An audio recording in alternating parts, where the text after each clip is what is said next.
The principles of rocketry were first tested more than 2,000 years ago, but it's really only been in the past 70 years that these machines have been used for applications in space exploration. Today, rockets routinely take spacecraft to other planets in our solar system. Close to Earth, rockets can carry supplies to the International Space Station and return to Earth, land on their own, and be used again. Going back to nearly the earliest human recordings, a Greek philosopher named Archichas showed off a wooden pigeon that was suspended on wires, pushed around by escaping steam. This was probably the earliest experiment in relation to rocketry. 200 years later, another Greek philosopher invented the aeolipile, which was a sphere-shaped device that sat atop a pool of boiling water. Gas from the water went through two L-shaped tubes on opposite sides, and the thrust created by the steam made the sphere rotate. Around the 1st century AD, the Chinese invented the first rockets, used for colorful displays in festivals, similar to modern fireworks. But the first space rockets were invented by the Russians around the early 20th century. They published a theory of multi-stage rockets in 1929. In 1926, an American physicist invented the first fueled rockets. After World War II,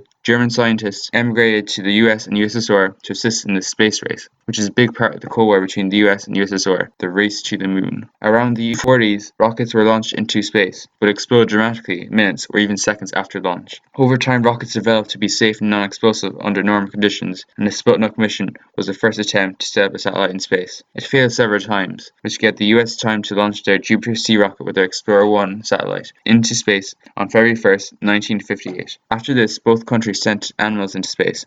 Once confident enough, the Russian astronomer Yuri Gagarin was launched into space, since the USSR were sure it was safe. 3 weeks later, Alan Shepard was the first American in Earth's orbit. However, the Americans were actually the first to reach the moon. Using their Saturn V rocket, which was 360 feet tall and had 3 stages of launch, which could push through Earth's gravity, NASA set up the Apollo program, in which Apollo 11 was the first to reach the moon successfully. The moon race still continues, as both Russia and the US are trying to set up colonies on the moon. Very basic things we see every day are results of developments in space exploration. For example, nutrition. Powdered soup has a long use-by date, and so it is essential for astronauts on missions in space. It was first invented for this reason.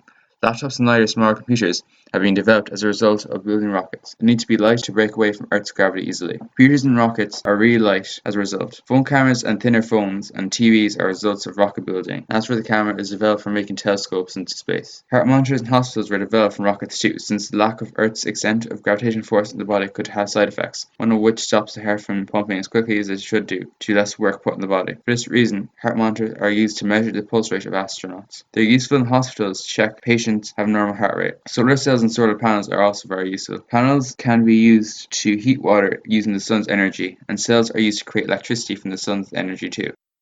That's basically the development of rockets over the past 70 years.